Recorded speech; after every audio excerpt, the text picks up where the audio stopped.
E para dar continuidade aqui, eu vou chamar... Vamos só esperar a mesa se fazer. Eu vou chamar a doutora Michele Cury. A doutora Michele, ela tem a formação em medicina pela Universidade Cidade de São Paulo, pós-graduada em psiquiatria pela Faculdade de Medicina de Santo Amaro, tem especialização em perícias judiciais pela Comissão Nacional de Peritos Judiciais, com o tema Saúde Mental na Violência Doméstica.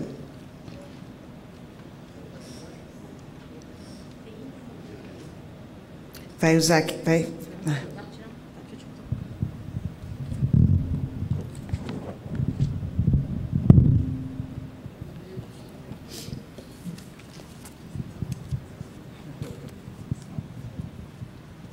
Bom dia, pessoal. Eu só vou vir para o outro lado aqui. Esse é o máximo, vou ficar no meio mesmo. Como eu já falei, né, estou bem animada de estar aqui hoje com vocês. Acho que vocês já perceberam que eu sou naturalmente animada, né, principalmente para falar de um assunto que eu gosto, que é a psiquiatria. Não é à toa que eu fui para essa área, né? Eu vou conversando aqui, a gente vai passando os slides e tal, e aí acho que no final a gente fica aberto para vocês perguntarem o que vocês quiserem. Vão anotando aí as dúvidas, acho que a gente tem bastante coisa para conversar, e eu vou tentar ser o mais breve possível também para não ficar chato, tá bom? Bom, coube a mim hoje, então, o assunto saúde mental na violência doméstica. Como já me apresentaram, né, sou médica, eu me especializei em psiquiatria e eu atuo na área mais ou menos, eu tenho 12 anos de formação. Eu atuo na psiquiatria há mais ou menos uns 10, 11 anos, né, desde que comecei na residência, e eu sou apaixonada por psiquiatria, tá? Acho que isso fica estampado na minha cara. E acho que, conforme a gente for conversando, quero despertar essa familiaridade em vocês também, que eu acho que não vai ser nem difícil, porque a psiquiatria realmente é um assunto, uma área muito interessante. Então, vamos lá, não falo demais. Espera aí. Pronto. Bom, acho que sempre é melhor a gente começar só com um contexto mínimo, né? A violência doméstica, a OMS, em 2021, né, primeiro que ela se configura como um problema de saúde pública, né, não é somente da assistência social, né, isso configura como um problema maior. Segundo um dado da OMS de 2021, que foi o dado mais recente que eu encontrei, no mundo, a OMS é mundial, né? Então ela dá um dado do mundo de 1 em cada 10 mulheres sofre, né, em cada 10 mulheres sofre violência doméstica. Eu estou falando mais de mulheres porque é o que é mais comum, né? E esse dado ele é meio geral, não especificamente. E aqui, claro, no Brasil, né, assim como outros países da América Latina, a gente tem um número que é o dobro, né? Uma a cada cinco mulheres sofrem violência doméstica. Tem esse dado que me assustou bastante quando eu estava dando uma pesquisada para montar a aula, que a cada 2 minutos, 5 mulheres são agredidas. Até pouco tempo atrás, o dado que mais me assustava era falar que a cada 40 segundos uma pessoa cometia o suicídio, tentava cometer suicídio, né? E a cada 4 minutos alguém morria. Esse dado também me chamou bastante atenção, por isso que eu achei que era legal trazer, assim, para a gente ter um pouco mais de noção da dimensão. Acho que todo mundo tem, né, noção da dimensão, todo mundo está aqui, pelo menos. Mas me chamou bastante atenção. E o Brasil, o 5º país que mais mata mulheres. Triste, né? Por que me chamaram para falar sobre esse assunto também, né? A gente tem uma relação direta de adoecimento psíquico em pessoas que sofrem violência, né? Principalmente no caso da violência doméstica. Então, tem uma chance muito maior da ocorrência de transtornos psiquiátricos em quem passa por esse tipo de situação. As consequências elas não são somente para quem sofre a violência diretamente, mas por todo mundo que está ali junto na casa.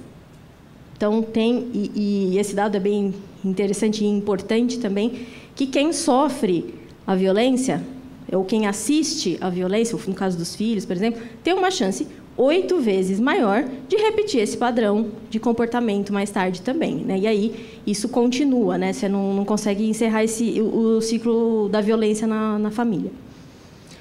O abusador mais comum é o homem com quem se mantém ou se manteve um relacionamento mais próximo e Obviamente, acho que todo mundo deve ter percebido ou visto dados que a gente teve um aumento muito grande na pandemia com o confinamento. Eu vou até ter um slide específico sobre isso. Para onde que eu aponto, Eugênio? Cadê o Eugênio? Não aponta? Tá, só passando. Peraí, gente. Tá. Então, eu quis fazer esse específico por causa justamente do que a gente vivenciou nos últimos 2 anos, né? Então, o isolamento potencializou a ocorrência dos casos de violência doméstica em 40%. Eu acho que esse dado nem está tão certo assim. É o dado que tem na literatura, mas a gente sabe que esses dados são sempre subnotificados, né? Então, talvez tenha sido até mais, né? Então, quais foram os fatores, né, que ajudaram? Coexistência forçada. Então, teve que ficar junto ali o dia inteiro, né? Acho que todo mundo sofreu com isso, né? Todo mundo está aqui. Perda abrupta de rotina, isso gera... Quando a gente tem uma rotina, o nosso cérebro gosta dela, né? Então, quando a gente tem um rompimento com a rotina, é um estresse para o cérebro muito grande e isso pode também despertar o comportamento, uma irritabilidade que faz com que o comportamento violento também seja mais frequente. Cadê? Diferentes tipos de pressão. Então, pressão de perda de emprego, pressão de familiares doentes, todas, né, que a gente sofreu. O estresse econômico, que a gente ainda está sofrendo, né, com o aumento dos preços, né, tal, de comida, de gasolina, que teve bastante também. E temores sobre a doença sozinho, né? Acho que só isso já não precisava de mais nada, né? Aquele período, principalmente, que morriam 5.000 pessoas por dia, né, foi muito tenso para todo mundo, né? A instabilidade econômica, em particular, para o homem, é algo que chama muita atenção, a gente já sabe disso.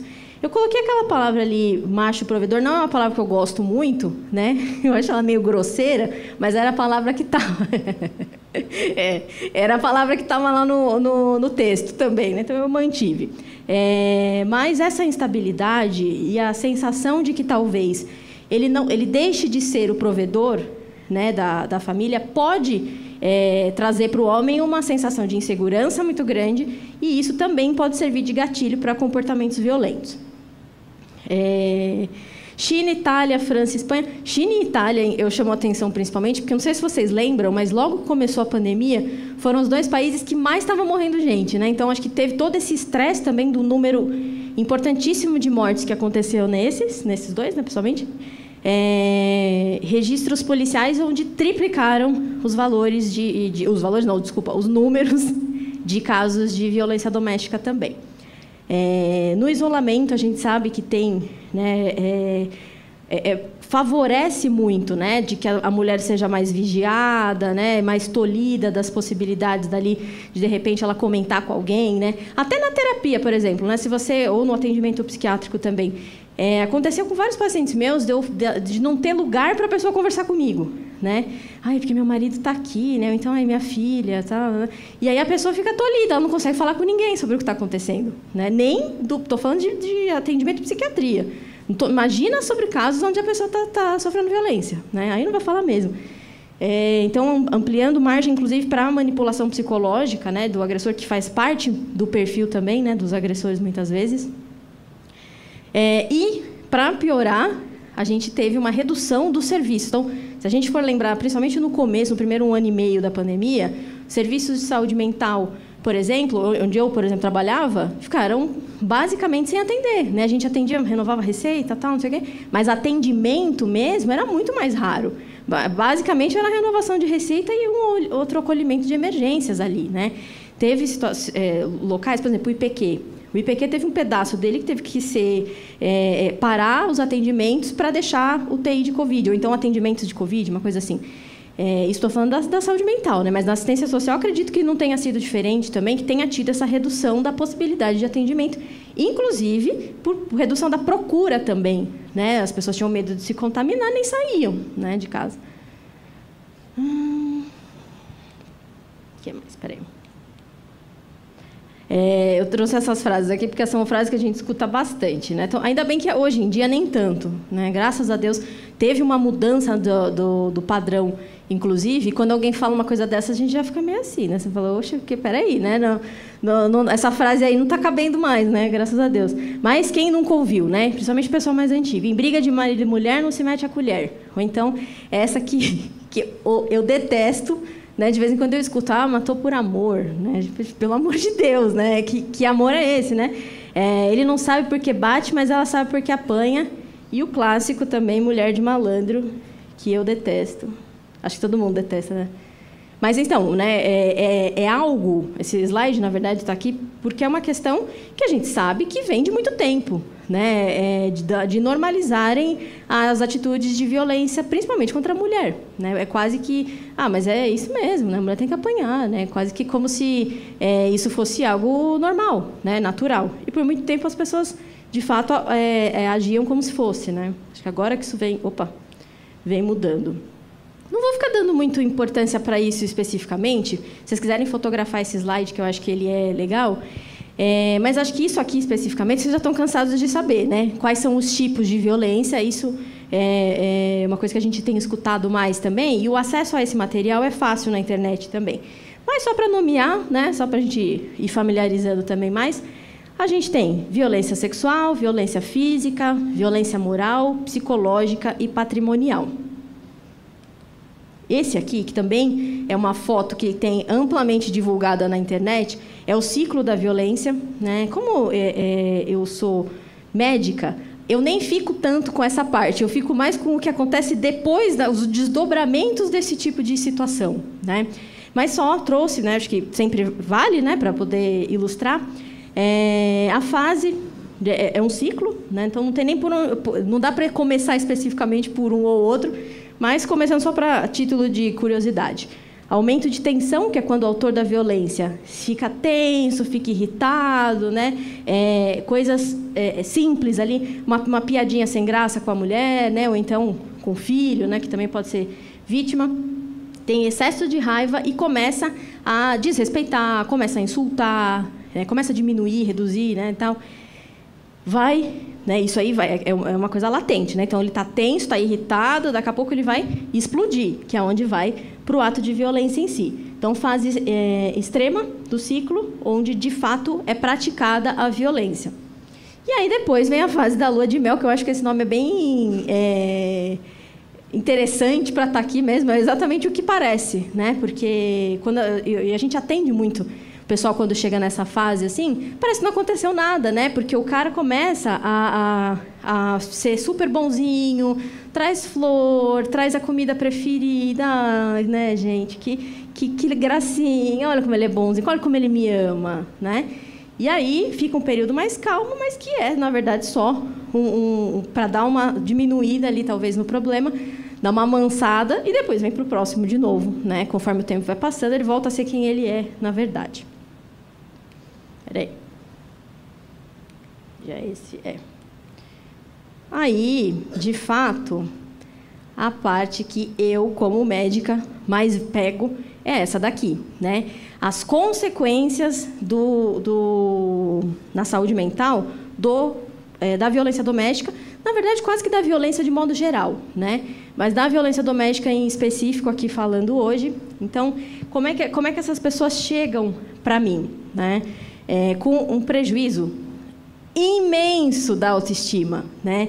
São quase que pessoas que acreditam que elas merecem passar por esse tipo de situação porque elas não acham que elas vão conseguir algo melhor, ou então que elas fizeram algo que não deveriam ter feito e por isso que elas estão sofrendo a violência. Ansiedade, eu adoro falar sobre essa parte porque ela na minha opinião, ela é muito interessante. Na ansiedade, o que acontece aqui? Por que eu coloco hipervigilância, medo e ataque de pânico? O nosso inconsciente, né, na verdade, inconsciente eu diria o sistema límbico, que é a parte do cérebro que regula as emoções, né, o afeto, etc., ele é muito inteligente, só que ele está um pouquinho atrasado e ele ainda está lá na época que nós éramos moradores das cavernas, né? Então, o que acontece? Quando ele se vê numa situação de perigo, ele te deixa em alerta, né? E o que acontece? Conforme você vai sofrendo, a sensação de perigo se perpetua, depois de um tempo é difícil você sair dessa hipervigilância. Então, o que você começa... o seu cérebro está entendendo que você está em perigo, você vai ficar alerta. Então, sabe aquela pessoa assustada, que está sempre... né? Nossa, alguma coisa de ruim vai acontecer comigo. Ele entende que você está eu sempre dou esse exemplo. Se vocês quiserem saber como se comporta o cérebro ansioso, se imaginem numa selva, sozinhos, e aí você está lá sabendo que tem uma cobra que pode te pegar, que tem uma onça, um jacaré, qualquer coisa. Não vou falar de dinossauro, porque esses dias eu dei o exemplo do dinossauro e fiquei pensando que... Dinossauro, Michele, pelo amor de Deus. E aí, então, o seu cérebro está ali. Nossa, Michele, você não pode dormir. Como é que você vai dormir se daqui a pouco a cobra vem te pegar? Como é que eu vou me concentrar para ler um livro se daqui a pouco a onça chega? Né? Então, é assim que o nosso cérebro entende o risco. Por isso que quando a gente está ansioso, a gente não consegue se concentrar em nada, por isso que a memória não funciona, por isso que às vezes a gente tem prisão intestinal. Né? Por quê? Você acha que você vai fazer cocô na hora que a onça estiver vindo? Não, o corpo está te preparando para você ou matar a onça ou sair correndo. Né? E a pessoa que sofre violência, o cérebro dela funciona desse jeito. Ela está sempre preparada para o pior ali, né? Então, ela tem que ficar atenta. Porque se ele vier me bater, eu tenho que sair correndo. Ou então, e se eu levar um xingo? Se ele tacar um copo em mim? Alguma coisa assim, eu tenho que estar preparada.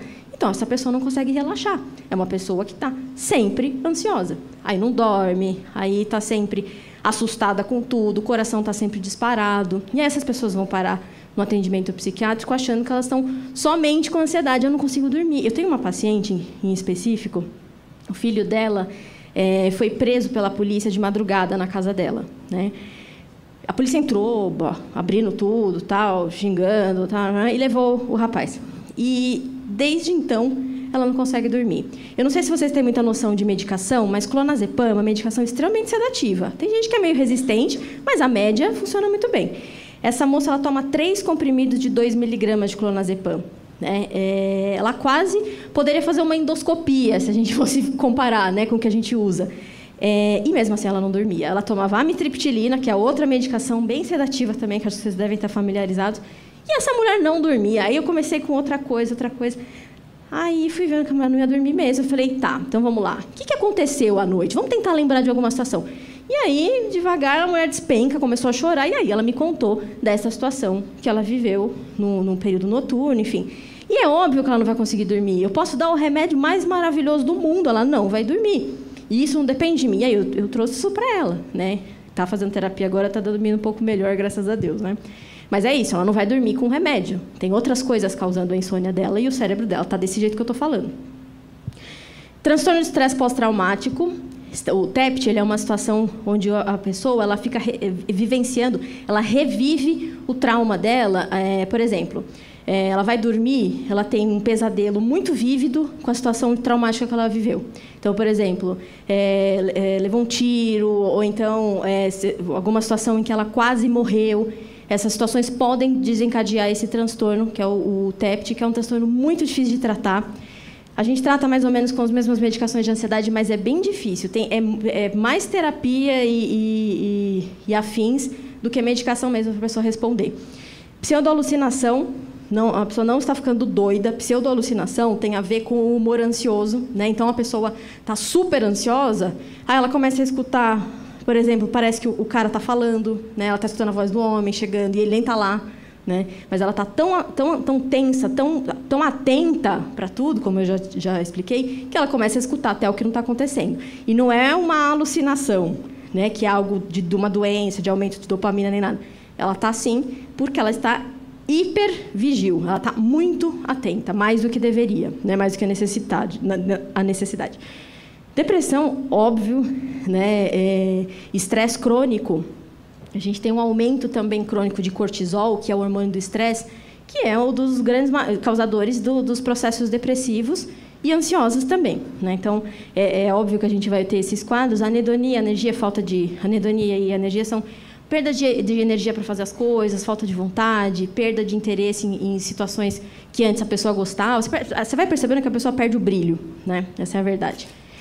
Insônia, que tem a ver também com isso que eu estou falando para vocês, do cérebro não poder descansar. Tendência ao isolamento.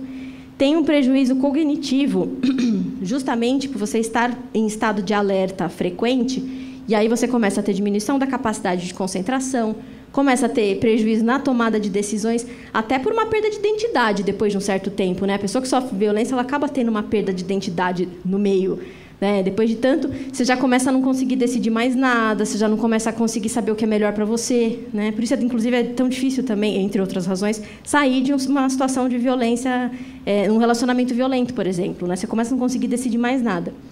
Prejuízo de memória também, como eu falei. Tem preocupações, por exemplo, com sofrer, na verdade, engravidar, né, e, consequentemente, situações de aborto, infecção de trato urinário. Então, inclusive, isso é uma coisa que chama bastante atenção da gente na hora de atender, né? Mais os clínicos do que eu, na verdade, na minha área, né? Mas se você pega uma mulher, por exemplo, que tem infecção urinária todo mês, né? Ou então uma vez a cada 2, 3 meses, é importante você pesquisar, né?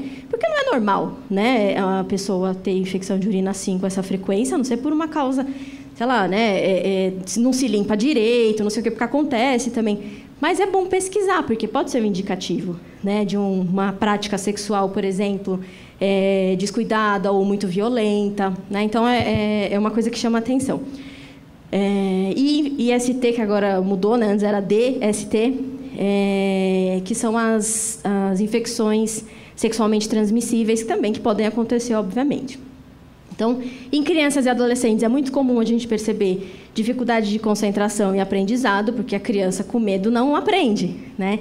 Se vocês lembrarem bem, quando a gente está na escola, é muito comum, a gente gosta de um professor em específico, a gente vai super bem naquela matéria, né? Porque o aprendizado tem total ligação com o afeto, né? Então, nossa, eu, por exemplo, sou péssima em matemática, péssima, não sei como passei em medicina, graças à minha burrice de matemática, mas quando eu estava na 6ª série, eu amava a minha professora de matemática. Eu só tirava nota boa, nunca mais tirei. Mas na época que ela era minha professora, eu tirava, né? Mas é isso, é o afeto. Anorgasmia, que é não conseguir ter orgasmo na relação sexual, também é bem comum, até porque, né, se às vezes, quando está tudo bem, já é difícil a mulher conseguir ter orgasmo, imagina numa situação onde ela está sendo violentada, né, onde ela não quer aquilo, onde ela está sendo machucada, está doendo, enfim, né, como é que a pessoa vai conseguir ter orgasmo? E perda da libido, também por razões óbvias, né, como é que você vai desejar ter uma relação sexual se você sabe que você vai se machucar, né? Ninguém é idiota, né? E isso é muito triste, né? Um risco 5 vezes maior de suicídio, inclusive pela sensação que dá isso tudo de que você não tem jeito, né? Puta, por que eu vou viver, né? Olha que vida medíocre que eu estou vivendo, né?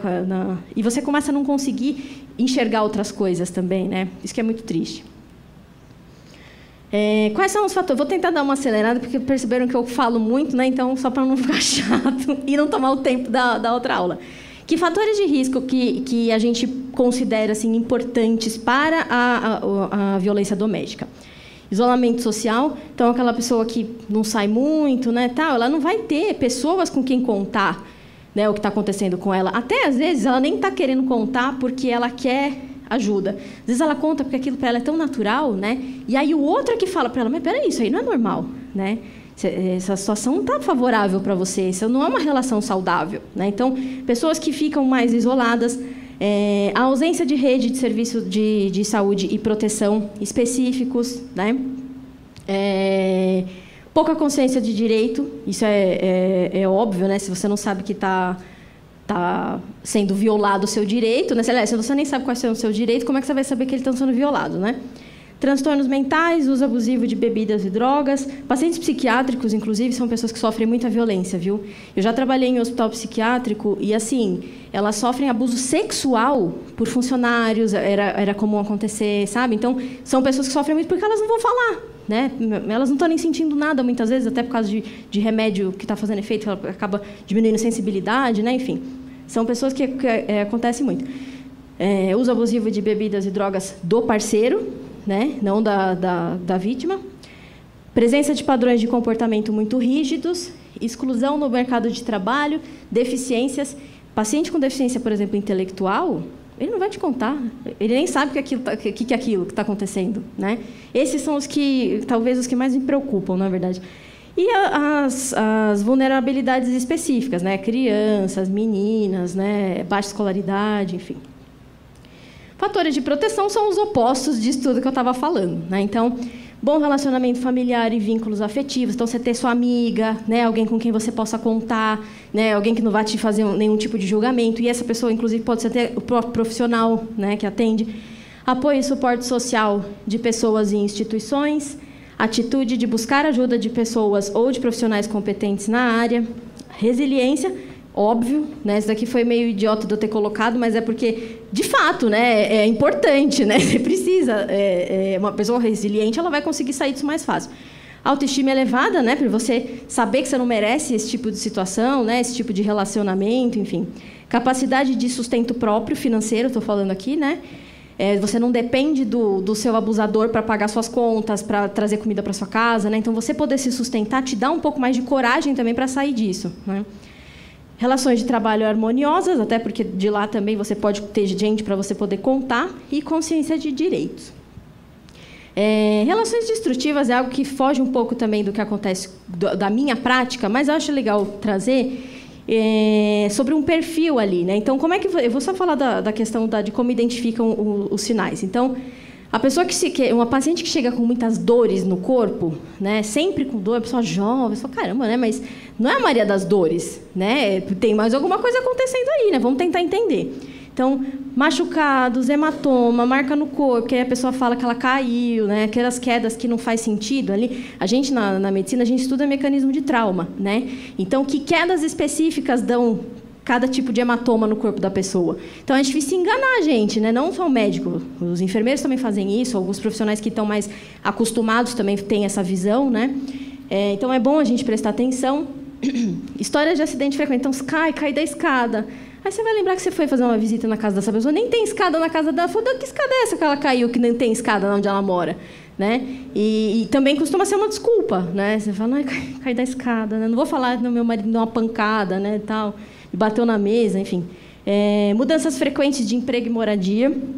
Eu peguei um caso esses dias, que a paciente, o marido dela agredia ela fisicamente, e aí fazia aquele barulheira, né? Enfim, os vizinhos começavam a denunciar, ela mudava, né? Para evitar essa exposição. Coitada, ela achava que isso ia ser bom para ela, né? Cadê? Isolamento social, né?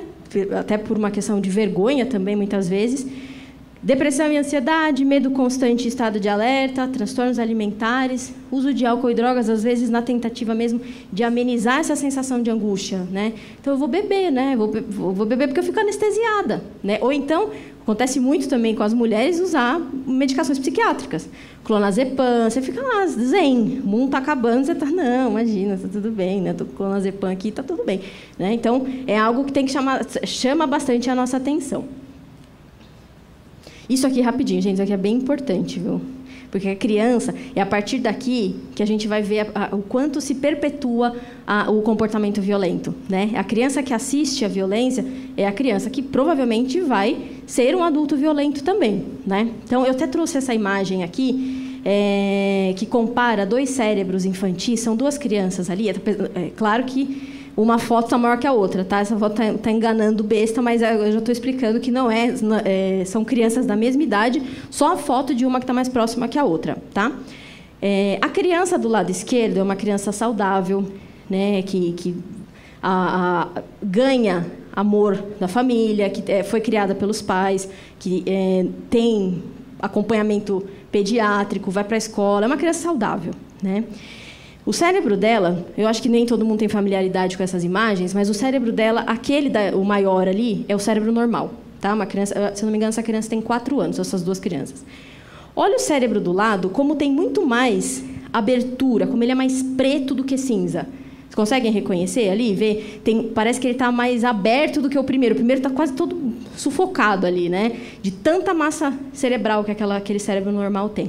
A criança que sofre violência doméstica, ela tem uma diferença anatômica do cérebro. Não é uma coisa só, é só do comportamento, não. Ela tem uma diferença biológica, né? Isso aqui, essa alteração, ela vai ter uma consequência óbvia para essa criança e esse adulto, porque esse cérebro vai crescer, né? Claro, vai se desenvolver com uma outra coisa, mas as consequências de um cérebro e de outro, obviamente, são para o resto da vida da criança, né? Do adulto depois.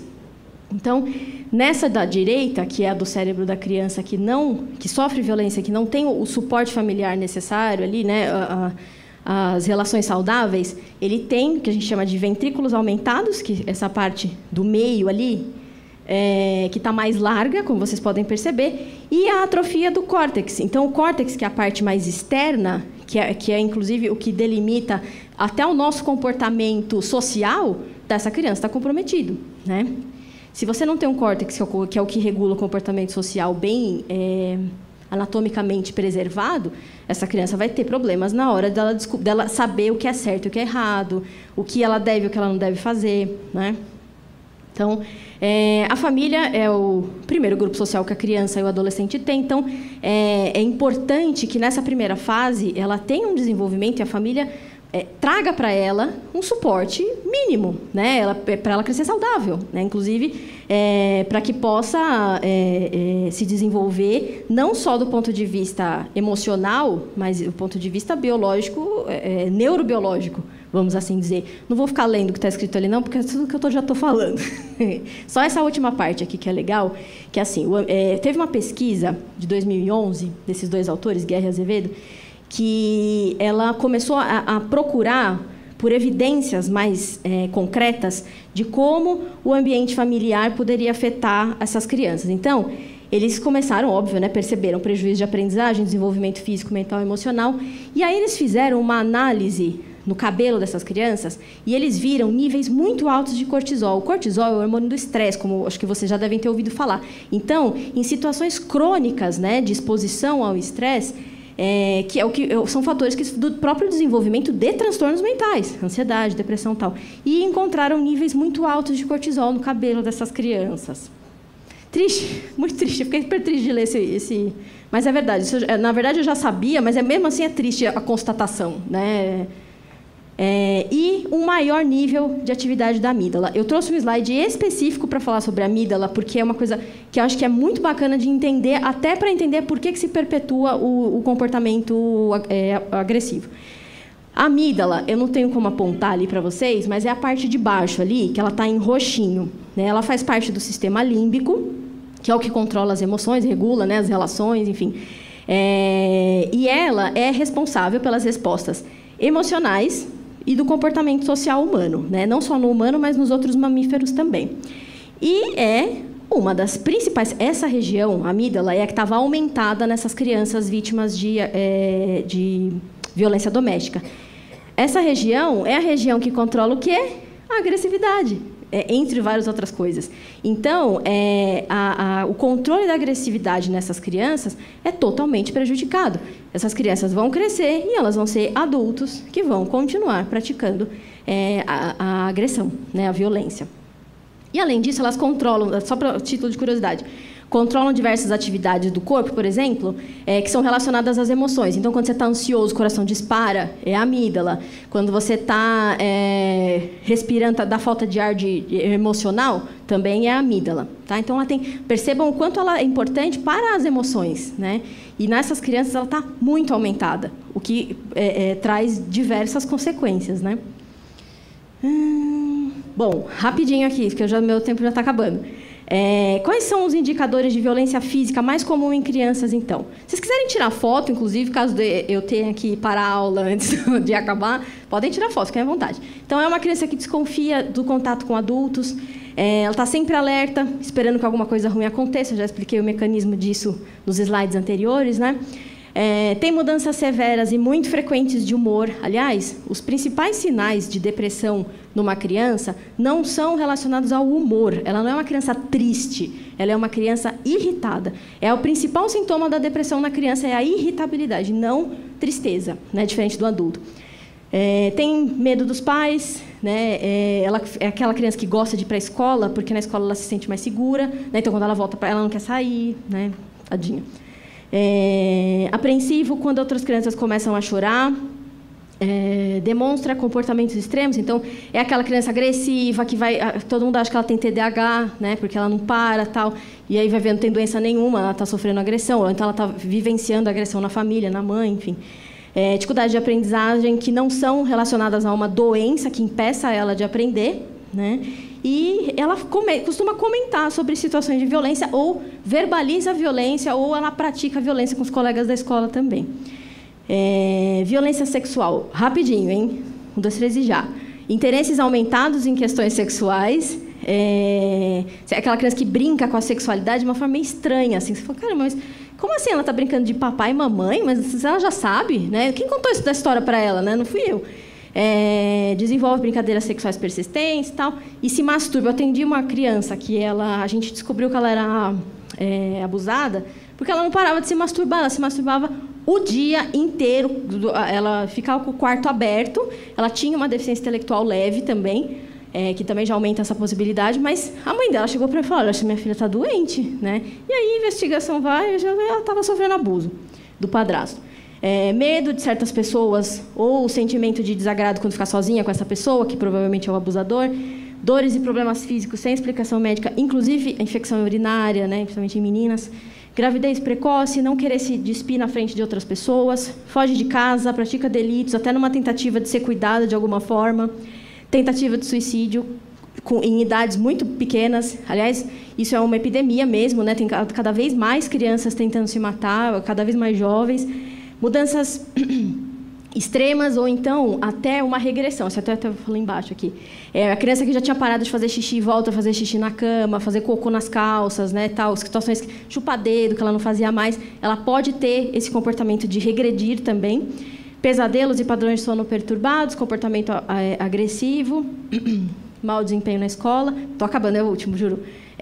E só lembrando que isso aqui é bem importante, a gente tem uma lista, né, aqui no Brasil, de agravos de notificação compulsória. Então, nessa lista tem várias coisas, né, desde doenças, coqueluche, Covid, né, que depois entrou também e tal. E uma das, que não é uma doença, mas é um agravo, que é de notificação compulsória obrigatória, é a violência. Então, tem essa lei que obriga os serviços de saúde, tanto público quanto privados, de que se notifique a violência em até 24 horas.